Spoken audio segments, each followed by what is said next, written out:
अस्सलाम वालेकुम व्यूअर्स, उम्मीद करता हूँ आप लोग सब खैरियत से होंगे। अच्छा, तो इस वाले वीडियो में हम सीखेंगे कि हम रिलेटिव कोऑर्डिनेट सिस्टम और पोलर कोऑर्डिनेट सिस्टम और एब्सोल्यूट कोऑर्डिनेट सिस्टम को कंबाइन यूज़ करते हुए एक शेप को किस तरह डिज़ाइन कर सकते हैं। तो यहाँ पर सैंपल के तौर पे हमारे पास एक शेप मौजूद है। ये हमारे पास सैंपल शेप है। इसमें हमें कुछ डायमेंशंस दिए हैं और कुछ नहीं है। तो वो जैसे जैसे ही हम ड्रा करते जाएंगे तो हमें पता चलता जाएगा कि कौन से डायमेंशन हमारे पास मौजूद है और कौन से नहीं। तो इसमें हम तीनों कोऑर्डिनेट सिस्टम को कंबाइन यूज़ करते हुए इस शेप को बनाएंगे, क्योंकि अगर हम एक कोऑर्डिनेट सिस्टम को यूज़ करें तो ये शेप बहुत ही मुश्किल से बनेगा। तो चलिए डायरेक्ट ऑटोकैड की तरफ चलते हैं। तो जैसे ही आप अपने ऑटोकैड के मेन डैशबोर्ड पे आएंगे तो सबसे पहले आपने यूनिट सेट करने हैं। तो यू एन और एंटर कर लेंगे। आप यहाँ से डेसिमल को ही आपने सेलेक्ट करना है और यहाँ से आप जो है तो प्रिसीजन 0.00 और इंचज़ की जगह मैं यहाँ पर सेंटीमीटर यूज़ करूँगा। सही है। यहाँ से फिर आपने ओके कर लेना है। तो आपके जो यूनिट्स है वो सिलेक्ट हो चुके हैं। अच्छा, इसके बाद अगर आप लिमिट सेट करना चाहते हैं तो कर ले। वैसे मैं इसमें लिमिट सेट नहीं करता। इसको मैं थोड़ा यहाँ पर ड्रैग करता हूँ। ड्रैग आपने किस तरह करना है इसको, आपने पेन लिख लेना है, PAN।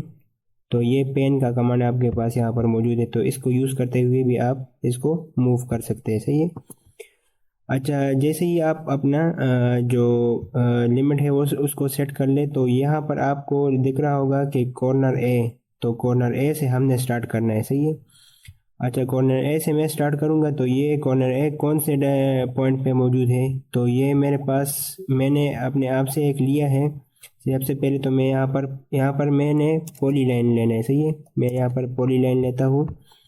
तो मैं स्टार्टिंग पॉइंट अपने लिहाज से लेता हूँ -1,15। सही हो गया। तो ये मेरे पास पॉइंट सेलेक्ट हो गया। अब इसके बाद जो है तो ये पॉइंट जब मैंने सेलेक्ट किया तो ये मैंने एब्सोल्यूट कोऑर्डिनेट सिस्टम को यूज़ किया। लेकिन इसके बाद जो मैं अभी बनाऊंगा तो मैं इसको रिलेटिव कोऑर्डिनेट सिस्टम में बनाऊंगा, क्योंकि उसमें ये बहुत ही इजी के साथ बन जाएगा, बहुत ही आसानी के साथ बन जाएगा। तो इसके बाद हमारे पास जो यहाँ पर पॉइंट है तो इसको आप अपने जहन में रखें या इससे स्क्रीनशॉट ले लें। तो इसको सामने रखते हुए मेरे वीडियो को देखें तो आपको समझ आता जाएगा। सही है। इसके बाद जो मेरे पास पॉइंट है तो उसको मैं किस तरह सेलेक्ट करूँगा। तो मैं रिलेटिव कोऑर्डिनेट सिस्टम को यूज़ कर रहा हूँ। तो मैं सबसे पहले एट द रेट हम किस तरह लेते हैं, शिफ्ट और 2 आपने दबा लेना है तो आपके साथ एट द रेट आ जाएगा। इसके बाद @46 और वर्टिकल इसका मूवमेंट नहीं है तो कॉमा 0 हो गया मेरे पास। एंटर। तो ये मेरे पास आप देख सकते हैं कि ये थोड़ा बाहर चला गया है, तो आपने इसको जूम आउट कर लेना है माउस की मदद से। सही हो गया। इसको मैं थोड़ा मूव भी कर लेता हूँ यहाँ ताकि आपको सही से नज़र आए। अच्छा, इसके बाद जो हमारे पास दूसरा पॉइंट है तो वो थोड़ा सा इंक्लाइन है। आप देख सकते हैं इसके साथ थोड़ा एंगल हमें दिया है तो 144 इसका एंगल है। तो बाकी हमारे पास यहाँ पर कितना एंगल रहेगा, 36 एंगल रहेगा। और इस वाले लाइन को मैं पोलर कोऑर्डिनेट सिस्टम में बनाऊंगा। तो पोलर कोऑर्डिनेट सिस्टम में हमने लाइन का लेंथ देना होता है और इसके बाद इसका एंगल। तो हम वो किस तरह करेंगे, @, और फिर इसके बाद इसका जो लेंथ था लाइन का तो वो 42 था और फिर हमने ये वाला सिंबल ले लेना है। सही है। और इसके बाद 36 जो है तो इसका एंगल था। तो ये मेरे पास पॉइंट सेलेक्ट हो गया है। इसके बाद जो पॉइंट है हमारे पास तो वो मैं किस तरह लूँगा, @, फिर मेरे पास जो इसका हॉरिजेंटल मूवमेंट है तो नहीं है तो मतलब 0 हो गया, फिर कॉमा और फिर 20 जो है तो इसका वर्टिकल मूवमेंट है। तो ये मेरे पास यहाँ पर आ गया। सही है। इसको मैं थोड़ा सा यहाँ पर मूव कर लेता हूँ। इसके बाद हमारे पास जो पॉइंट है तो मैं क्या करूँगा, @ और इसने जो है तो इस डायरेक्शन में मूव किया है। सही है। आप देख सकते हैं कि राइट नहीं तो इससे लेफ़्ट डायरेक्शन में मूव किया है। तो इसके बाद जब मैं लेफ़्ट में मूव करूँगा तो मैं @ और माइनस जो है तो -20 फिर कॉमा फिर 0। तो ये मेरे पास ये पॉइंट सेलेक्ट हो गया, आप देख सकते हैं। तो @ और फिर 0,10 क्योंकि सिर्फ इसका वर्टिकल मूवमेंट है तो मैं एंटर कर दूंगा। तो ये मेरे पास वो पॉइंट सेलेक्ट हो चुका है। सही है। इसके बाद जो है तो हॉरिजेंटल मूवमेंट है लेकिन नेगेटिव की डायरेक्शन में। तो मैं क्या करूँगा, @ -30,0, तो ये पॉइंट आ गया। इसके बाद फिर हमारे पास क्या है, 0, और -18, क्योंकि इसने वर्टिकल डाउनवर्ड मूवमेंट किया है। तो मैं एंटर करता हूँ तो ये मेरे पास पॉइंट आ जाता है। अच्छा, इसके बाद हमारे पास @-44, 0, क्योंकि इसने हॉरिजेंटल डायरेक्शन में मूवमेंट किया है लेकिन नेगेटिव की तरफ। तो एंटर, ये मेरे पास पॉइंट आ चुका है। फिर इसके बाद जो हमारे पास पॉइंट है तो वो यहाँ पर आप देख सकते हैं कि 18.34 इसका लेंथ है।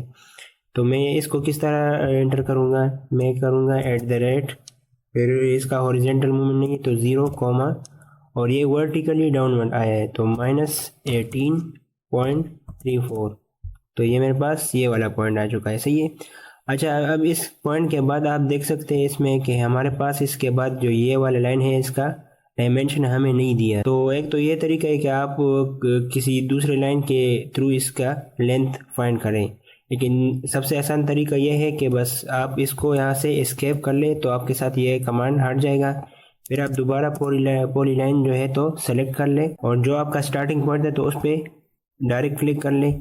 और इसके बाद हमारे पास जो डायमेंशन है तो इसका डायमेंशन हमें दिया है, ये क्या है, 9.78। तो मैं क्या करूँगा, और फिर 0,9.78 एंटर। तो ये मेरे पास पॉइंट आ चुका है। इसके बाद जो है तो इस पॉइंट को पहुंचने के लिए जो डायमेंशन है तो हमें नहीं दी, तो मैं क्या कर लूँगा कि बस मैनुअली ही माउस को यहाँ पर ले आऊँगा और इस पॉइंट पे यहाँ पर क्लिक कर लूँगा। तो आप देख सकते हैं, और इसके बाद मैं एस्केप कर लूँगा। तो ये जो है तो हमारे पास जो फाइनल प्रोडक्ट है कुछ इस तरह बन चुका है। सही है, आप देख सकते हैं कि मेरे पास जो शेप है तो वो बन चुका है। इसके बाद डायमेंशंस का नंबर आता है। तो डायमेंशंस आपने किस तरह लेनी है, सबसे पहले तो आपने डायमेंशन का जो स्टाइल है तो वो सही कर लेना है। इसके मुताबिक किस तरह DIM और S आप एंटर कर ले तो डिम स्टाइल के नाम से या डायमेंशन स्टाइल के नाम से आपके साथ एक कमांड ओपन हो जाएगा। इसमें आप मॉडिफाई कर ले। सही हो गया। मॉडिफाई में जो है तो अगर आप ये डायमेंशंस के जो ये एरोज होते हैं यहाँ पर, तो उसका अगर आप साइज़ इंक्रीज़ करना चाहते हैं तो वो भी कर सकते हैं। तो मैं यहाँ पर जो इसका साइज़ है तो वो 1.5 लिख लेता हूँ, एंटर। और यहाँ पर जो टेक्स्ट है तो टेक्स्ट का जो साइज़ है तो वो मैं यहाँ पर 2.0 रख लेता हूँ। सही, एंटर। और यहाँ पर ओके, यहाँ से क्लोज। अब यहाँ पर आपने डायमेंशन में चले जाने हैं तो DIM और एंटर। तो मेरे पास डायमेंशन सेलेक्ट हो चुका है। इसके बाद जो लाइन पे आप इसको रखेंगे तो उसका डायमेंशन ये शो करेगा। इस पे मैं एंटर कर लेता हूँ तो आप देख सकते हैं कि इसका डायमेंशन शो कर रहा है। फिर मैं इसमें एंटर कर लेता हूँ और जितना आप इसको यहाँ पर ड्रैग करेंगे तो मेरे पास ये पॉइंट सही है तो मैं यहाँ पर दोबारा क्लिक कर लेता हूँ। बारी बारी आप हर एक को डायमेंशन दे दें। सही हो गया, यहाँ से यहाँ तक। अच्छा, यहाँ से यहाँ तक का डायमेंशन मैं किस तरह दूंगा, बीच में हमारे पास ये वाला पॉइंट आता है। तो अक्सर ये होता है कि मेरे पास यहाँ से यहाँ तक का डायमेंशन आ जाता है।